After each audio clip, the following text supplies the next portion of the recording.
सभी का स्वागत है आपके अपने चैनल एडू क्लासेस में।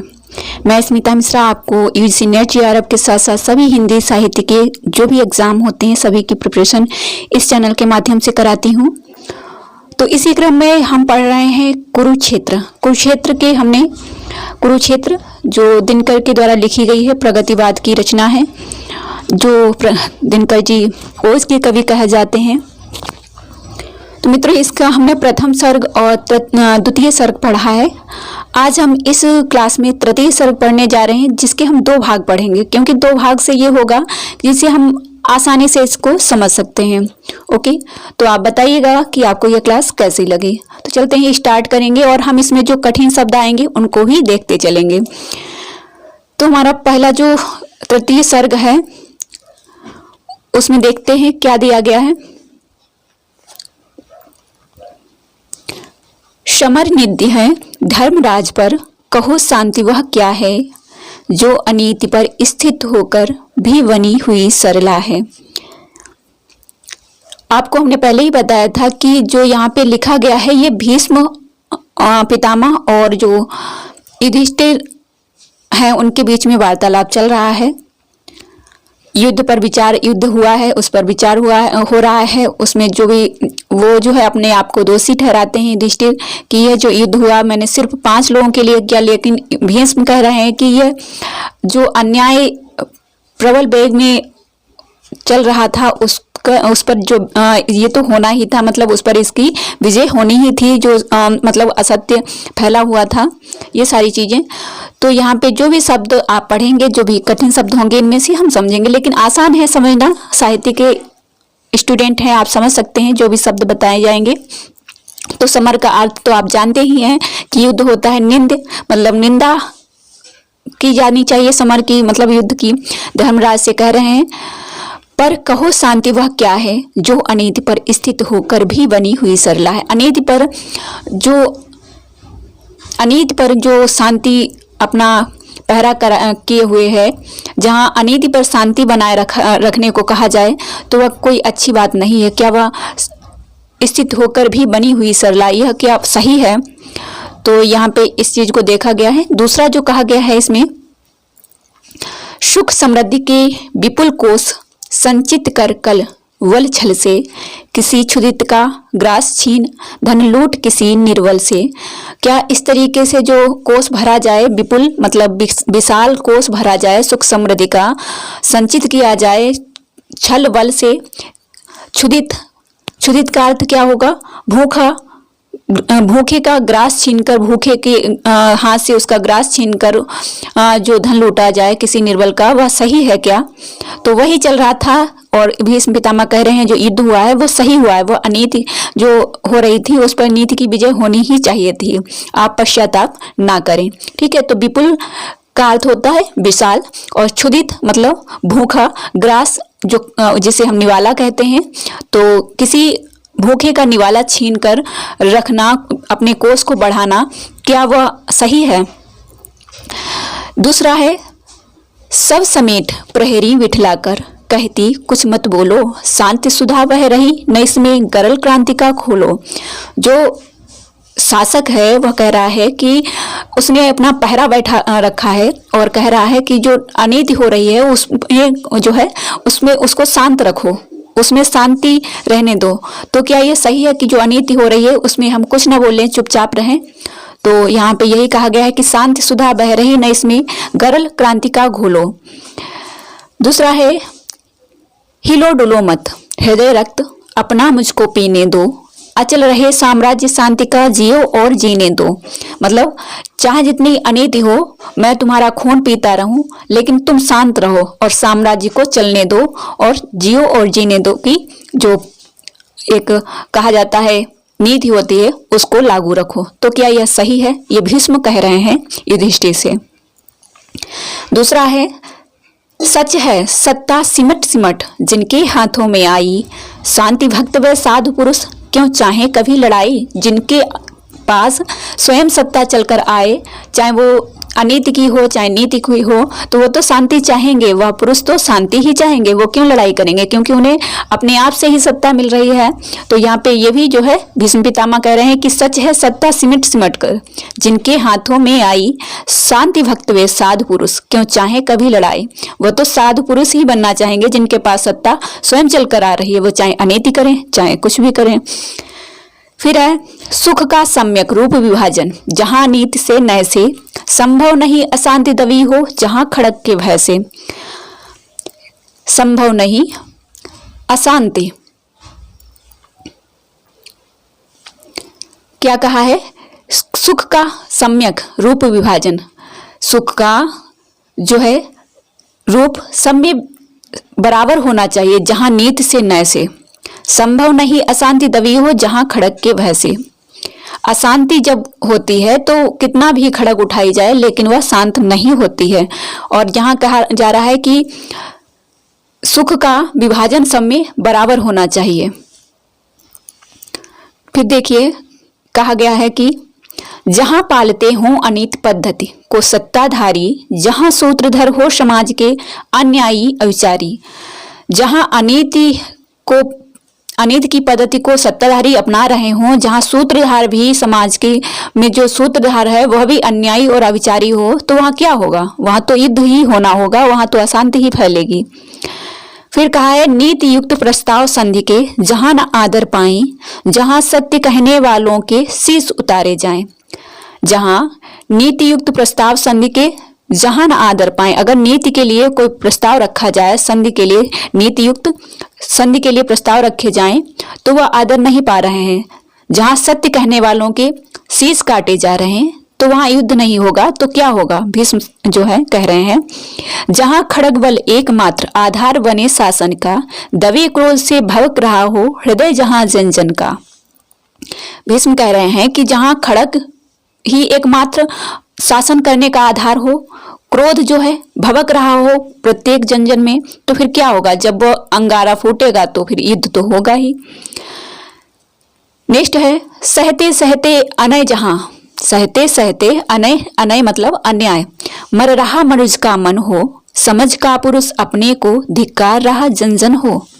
जहां अन्याय सहते सहते मनुज का मन जो है वह टूट चुका हो, वहां धिक्कार उस पुरुष को तो धिक्कारा ही जाएगा, वहां का जो जन जन है धिक्कारा ही जाएगा, क्योंकि पूरी जनता में वह शक्ति है कि वो जो है क्रांति कर सकती है। अहंकार के साथ घृणा का जहां द्वंद्व हो जारी, ऊपर शांति तलातल में ओ हो छिटक रही चिंगारी। अहंकार के साथ घृणा का जहां द्वंद्व हो जारी, अहंकार और घृणा इन दोनों के बीच द्वंद्व चल रहा है। अहंकार कौन कर रहा था? दुर्योधन जो है, अहंकार घृणा सब कुछ था उसके बीच और द्वंद्व चल रहा था। ऊपर से शांति दिखाई दे रही थी लेकिन अंदर क्या था? ज्वाला भड़क रही थी। आगामी विस्फोट काल के मुख पर दमक रहा हो, इंगित में अंगार विवश भावों के चमक रहा हो। पढ़कर भी संकेत सजग हो किंतु न सत्ताधारी, दुर्मति और अनल में दे आहुतियां बारी बारी। वह अपनी दुर्मति एक सुमति होती है जिससे सब अच्छा होता है, एक दुर्मति होती है, जब दुर्मति आती है तो विनाश ही होता है। तभी वह जो है व्यक्ति अनल में मतलब अग्नि में आहुतियां डालता है, किसके लिए? अपने विनाश के लिए। कभी नए शोषण से, कभी उपेक्षा, कभी दमन से, अपमानों से, कभी कभी सर्ववेदक व्यंग वचन से। अब इस तरीके से जब भी जैसे वहां कहा गया, इसी तरीके से आप भी, ये तो समाज में चल ही रहा है, चाहे यथार्थ में मान लीजिए, आज वर्तमान में मान लीजिए, या चाहे महाभारत से मान लीजिए कि जब भी आपका कोई विरोधी होगा तो अगर आपके सामने निकलेगा तो वो जरूर ऐसा कोई शब्द बोलेगा जिससे आप भड़कें। तो इसी तरीके से दुर्योधन भी कर रहा था कि जहां भी युधिष्ठिर को देख रहा था वहां इसी तरीके से अपमानजनित व्यंग वचन बोल रहा था। दबे हुए आवेग वहां यदि उवल किसी दिन फूटे, संयम छोड़ कालवन मानव अन्यायी पर टूटे। तब मानस का जो संयम है वो छूट जाता है और काल बनकर वही मनुष्य जो है अन्याय पर टूट पड़ता है। कहो कौन दाई होगा उस दारुण जग दहन का अहंकार या घृणा कौन दोषी होगा उस रण का। जो ये रण हुआ है इसका कौन जो है दोषी है, अहंकार या घृणा। नेक्स्ट है तुम विषण हो समझ। तुम विषण हो समझ हुआ जगदाह तुम्हारे कर से, सोचो तो क्या अग्नि समर की वर्षी थी अंबर से। विषण, विषण का मतलब क्या होगा, दुखी। विषण का मतलब है दुखी। भीष्म कह रहे हैं युधिष्ठिर से तुम दुखी हो, हुआ जगदाह तुम्हारे कर से, सोचो तो क्या अग्नि समर की वर्षी थी अंबर से। जब तुम दुखी हो, यहाँ ये भी भीष्म कह रहे हैं कि जब तुम दुखी हो तो वहां पे अग्नि किसने बरसाई थी समर में, वहां भी तुम ही थे, फिर क्यों ये दुख कर रहे हो। अथवा अकस्मात मिट्टी से फूटी थी यह ज्वाला, या मंत्रों के वल जन्मी थी या शिखा कराला। कुरुक्षेत्र के पूर्व नहीं क्या समर लगा था चलने, प्रतिहिंसा का दीप भयानक हृदय हृदय में बलने। क्या कुरुक्षेत्र के अलावा ऐसा समर नहीं हुआ है क्या। समर तो आपके जो है महल के अंदर ही चल रहा है, तो कुरुक्षेत्र में आकर अगर युद्ध हुआ है तो उसमें क्या कहा जाए, उसमें क्या हानि है। वो अगर उससे क्या होगा, उससे एकदम से क्या कहा जाता है, नीति अनीति का जो नीर छीर हो जाता है वह हो गया। शांति खोजकर खड़ग क्रांति का जब वर्जन करती है, तभी जान लो किसी समर का वह सृजन करती है।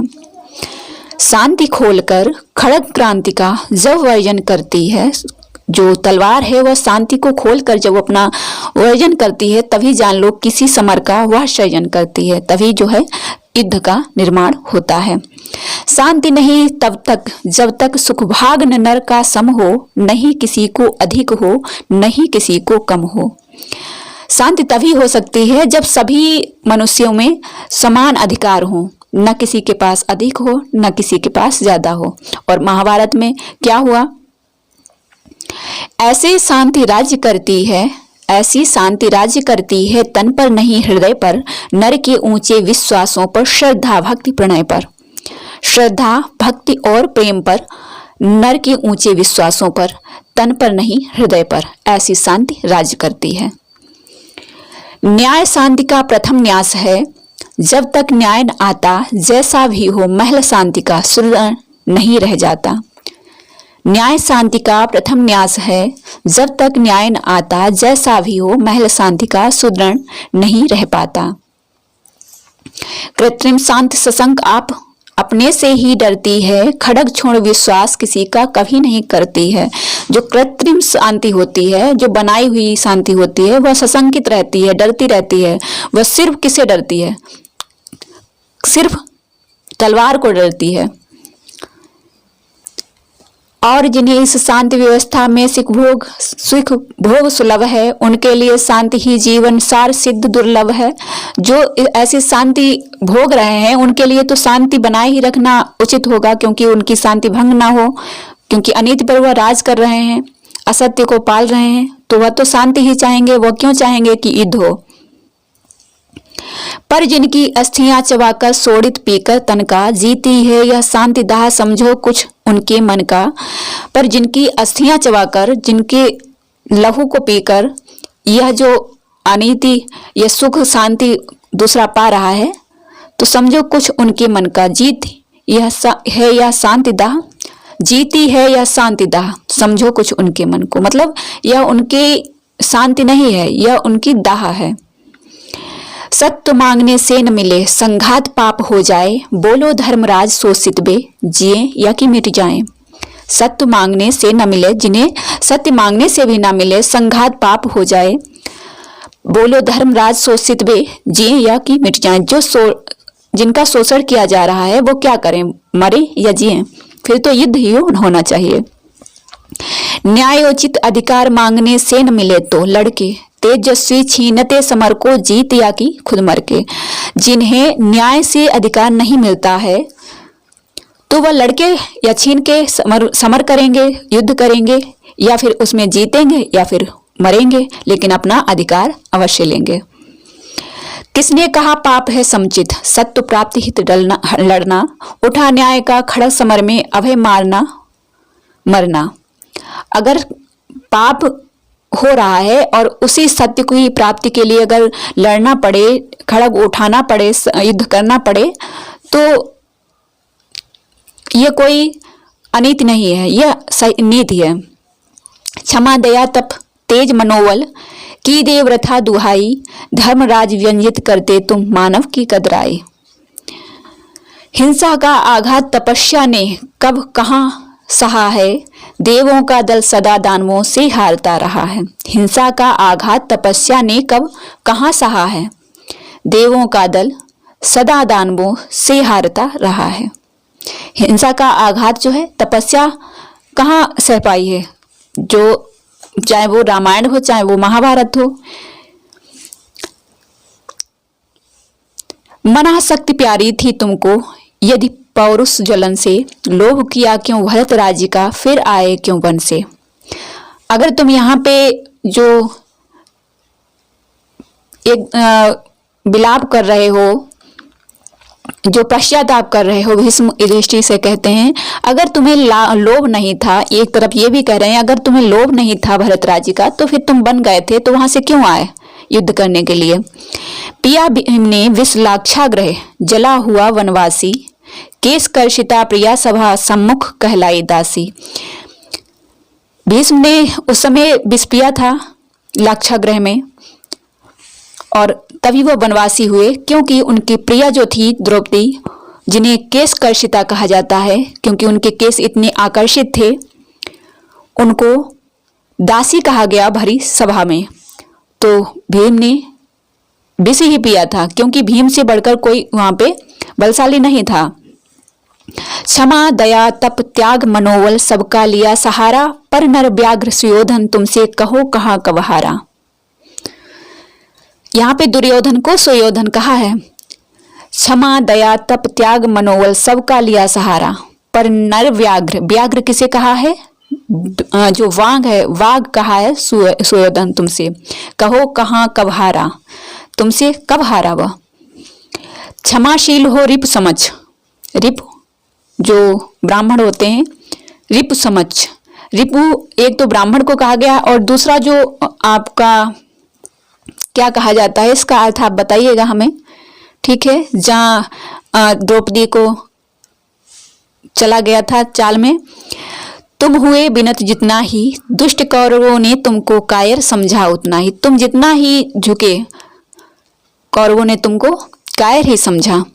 जहां तुमने रिपु के समक्ष उन्हें क्षमाशील हो रिप समक्ष, तुमने उन्हें क्षमा किया, उसके बाद भी जब उन्होंने तुम्हारी केस कर्षिता प्रिया को दासी कहा सभा के बीच, तुम हुए बिनत जितना ही, दुष्ट कौरवों ने तुमको कायर समझा उतना ही। अत्याचार सहन करने का कुफल यही होता है, पौरुष का आतंक मनुज कोमल होकर खोता है। अगर आप अत्याचार के सामने अगर सिर झुकाएंगे तो आपका सिर बिल्कुल नीचे झुकाया ही जाएगा। अगर आप उठेंगे, उसका विरोध करेंगे तो सभी आपका सहारा देंगे। लेकिन अगर अत्याचार का आप जो है अत्याचार को सहने लगे तो आप कभी उसको विरोध नहीं उसका कर सकेंगे। क्षमा सोवती उस भुजंग को जिसके पास गरल हो, उसको क्या जो दंतहीन विसरहित विनीत सरल हो। अगर कोई भुजंग है, शेषनाग है, जिनके पास गरल हो मतलब विष हो, क्या उनको क्षमा सोवती है? क्षमा तो उन्हें सोवती है जिनके पास दांत नहीं है, विसरहित हैं, विनीत हैं, सरल हैं, तो वह तो दया और उसको क्षमा करेंगे ही, क्योंकि क्षमा कर देंगे, इससे उन्हें लड़ना नहीं होगा। लेकिन एक भुजंग है जो विषों से भरा हुआ है, क्या वह क्षमा कर सकते हैं? 3 दिवस तक पंथ मांगते रघुपति सिंधु किनारे, बैठे पढ़ते रहे छंद अनुनय के प्यारे प्यारे। अब यहाँ पे भीष्म ने एक उदाहरण दिया रामायण का कि राम जब रावण से युद्ध करने के लिए समुद्र पार करना चाहते थे तो 3 दिन उन्हें हो गए थे। वो समुद्र से विनय कर रहे थे, पूजा कर रहे थे कि हमें निकलने के लिए रास्ता दीजिए। लेकिन क्या हुआ देखिए, उत्तर में जब एक नाद भी उठा नहीं सागर से, उठी अधीर धधक पौरुष की आग राम के सर से। और जब समुद्र नहीं सुन रहा था तभी उनके अंदर से जो नाद उठा वो धड़क पड़ा और तभी जो है क्या हुआ, सिंधु देह धर त्राहि त्राहि करता आगिरा शरण में, शरण पूज दासता ग्रहण की बंधा मूढ़ बंधन में। अगर वह मैत्री से अगर वो मान लेते, अगर राम जब उनकी पूजा कर रहे थे तब मान लेते तो उन्हें सम्मान मिलता, आदर मिलता। लेकिन क्या हुआ, उन्होंने जब जान लिया कि राम के आगे जीतना मुश्किल है, राम स्वयं भगवान है, इनके आगे नहीं जीत सकते, तब क्या था, शरण में आके पर उनकी दास्ता ली, उनके चरण पूजे। अगर पहले मान लेते तो जो है वही एग्जाम्पल दिया कि अगर सुयोधन मान लेता और ऐसा ना करता तो क्या उसका परिवार जिंदा नहीं होता, पूरा कौरव वंश जिंदा नहीं होता। लेकिन उन्हें अपने अहम था और अहम कभी नहीं जीतता है। सच पूछो तो सर में ही वस्ती है दीप्ति विनय की, संधि वचन संपूज्य उसी का जिसमें शक्ति विजय की। सहनशीलता क्षमा दया को तभी पूजता जग है, वल का दर्प चमकता उसके पीछे जब जगमग है। जहां नहीं सामर्थ्य शोध की क्षमा वहां निष्फल है, गरल घूट पी जाने का मिसह वाणी का छल है। अब यहाँ पे क्या कहा गया कि जो शोध नहीं कर सकते वह क्षमा नहीं कर सकते, क्योंकि वो समझेंगे ही नहीं कि हम क्षमा क्यों करें। गरल घूट पी जाने का मिसह वाणी का छल है। फलक क्षमा का ओढ़ छिपाते जो अपनी कायरता, वे क्या जाने ज्वलित प्राण नर की पौरुष निर्भरता। वे क्या जाने नर में वह क्या असहनशील अनल है, जो लगते ही स्पर्श हृदय से सिर तक उठता बल है। स्पर्श, छूना, हृदय को छू गई अगर कोई बात, तो कोई भी व्यक्ति अगर जिसमें पौरुष है, जो एक स्वाभिमानी व्यक्ति है, उसके हृदय को अगर कोई ऐसी बात छू गई तो वह चुपचाप कभी नहीं बैठेगा। उस असहनशील अनल है, उसके अंदर जो है एक ऐसी असहनशील अग्नि जरूर ज्वलित होगी। जिनकी भुजाओं की सिराएं फड़की ही नहीं, जिनके लहू में नहीं वेग है अनल का, शिव का पदोदक ही पेय जिनका है रहा, चखा ही जिन्होंने नहीं स्वाद हला हल्का। जिनके हृदय में कभी आग सुलगी ही नहीं, ठेस लगते ही अहंकार नहीं छलका। जिनको सहारा नहीं भुज के प्रताप का है, बैठते भरोसा किए बेही आत्मबल का। जिनके भुजाओं में आत्मबल नहीं है, वो जिनकी भुजाओं में बल नहीं है वही आत्मबल का सहारा लेते हैं। और जिनके हृदय में थोड़ी सी भी दया की दृष्टि नहीं है, दया मतलब भाव नहीं, ऐसा भाव नहीं है, उनके अंदर अहंकार रहता ही है। जो शिव के पदोदय मतलब जो शिव के जो चरण हैं उनका, उनसे जो शिव को नहलाया जाता है, जो दूध निकलता है, उनको चखा ही जिन्होंने नहीं स्वाद हला हल्का, मतलब जिन्होंने वही पिया है तो नहीं स्वाद हला हल्का, मतलब उन्होंने क्या किया। यहाँ पे क्या कहा गया है कि शिव का जिनके लहू में नहीं बेग है अनल का, शिव का पदोदक ही पेय जिनका है रहा, मतलब उन्होंने शिव के पैरों में से उनका चरणामृत जो है वही पिया है, उन्होंने जो हलाहल है उसका स्वाद नहीं चखा है। उसकी सहिष्णुता क्षमा का है महत्व ही क्या, करना ही आता नहीं जिसको प्रहार है। करुणा क्षमा को छोड़ और क्या उपाय, उसे ले न सकता जो वैरियों से प्रतिकार है। उसकी सहिष्णुता क्षमा का है महत्व ही क्या, ऐसे व्यक्ति की क्षमा का कोई महत्व नहीं है। करना ही आता नहीं जिसको प्रहार, जब प्रहार करोगे, जब कोई हारेगा, तुमसे हारने वाला होगा तभी क्षमा मांगेगा। और जिनको क्षमा, जिनके अंदर ऐसा है ही नहीं, जिनको प्रहार करना ही नहीं आता है, तो उनसे कोई क्षमा क्यों मांगेगा। करुणा क्षमा को छोड़ और क्या उपाय, उसे ले न सकता जो वैरियों से प्रतिकार है। अब जब तुम प्रहार कर ही नहीं सकते तो तुम क्षमा कैसे कर सकते हो। क्षमा तो तुमसे तभी कोई व्यक्ति मांगेगा जब तुम उस पर प्रहार करोगे। जैसे राम ने समुद्र पर प्रहार करने की जैसे ही प्रयास किया, वैसे ही क्या हुआ, समुद्र जो है अपने आप पैरों में आकर गिर पड़ा। सहता प्रहार कोई विवश कदर जीव, कदर्य जीव। कदर्य का अर्थ क्या होगा, कदर्य का अर्थ है जो कंजूस कृपण होते हैं, कदर्य जीव, ठीक है। सहता प्रहार को ही विवश कदर्य जीव, जिसके नसों में नहीं पौरुष की धार है। करुणा क्षमा है क्लीव, जाति के कलंक घोर। क्लीव किसे कहते हैं, क्लीव कहते हैं जो जो जिनके पास शक्ति नहीं है, ठीक है, जो लड़ नहीं सकते हैं कुरुक्षेत्र में, जाति के कलंक घोर, वह ऐसे व्यक्ति जो है जाति में कलंक की तरह होते हैं। क्षमता क्षमा की सूरवीरों का श्रृंगार है। जो सूरवीर होते हैं वही क्षमा कर सकते हैं, क्योंकि जो प्रहार करेंगे वही सूरवीर होंगे, वही उनका श्रृंगार है। सूरवीरों का श्रृंगार क्या है? क्षमा, क्षमता, क्षमा, मतलब क्षमा करना। सूरवीर जो होते हैं उनके ही अंदर होता है और यह उनका श्रृंगार होता है, यह भीष्म कह रहे हैं। प्रतिशोध से होती शौर्य की शिखाएं दीप्त, प्रतिशोधहीनता नरों में महापाप है। छोड़ प्रतिवैर पीते मूक अपमान वही, जिनमें न शेष सूरता का वही ताप है। चोट खा सहिष्णु हुआ रहेगा किस भांत तीर, जिसके निसग में करो में दृढ़ चाप है। निसग किसे कहते हैं? निसग कहते हैं तलवार को ही, ठीक है, निसग तलवार को ही कहते हैं। जेता के विभूषण सहिष्णुता क्षमा है, पर हारी हुई जाति की सहिष्णुता अभिशाप है। हारी हुई जाति की सहिष्णुता अभिशाप है। सटता कहीं भी एक तृण जो शरीर से, तो उठता कराल हो फड़ी शुभकार है। सुनता गजेंद्र की चिंगार जो बनों में कहीं, भरता गुहा में ही मृगेंद्र हुहुकार है। सूल चुभते हैं छूते आग है जलाती भूको, लीलने को देखो गर्ज मान पारावार है। जग में प्रदीप्त है इसी का तेज प्रतिशोध, जड़ चेतनों का जन्म सिद्ध अधिकार है। जड़ चेतन जो चेतन है उनका ही जन्म सिद्ध अधिकार है प्रतिशोध। तो मित्रों ये थी आज की क्लास, जिसमें हमने कुरुक्षेत्र का तृतीय सर्ग पहला भाग पढ़ा है। दूसरा भाग नेक्स्ट क्लास में पढ़ेंगे। आपको ये क्लास कैसी लगी हमें जरूर बताइएगा। जो भी कठिन शब्द थे उनका अर्थ बताने की कोशिश की है हमने। अगर आप इसमें कोई और इम्प्रूव चाहते हैं कि आप इसको और थोड़ा व्याख्यात्मक चाहते हैं, तो हम उस तरीके से क्लास आप लोगों के लिए जरूर बनाएंगे। आप लोग हमें जरूर बताइएगा, ओके। और चैनल को सब्सक्राइब नहीं किया है तो कर लीजिएगा। अगर क्लास पसंद आई हो तो लाइक कर दीजिएगा और हमें कमेंट बॉक्स में जरूर बताइएगा। धन्यवाद।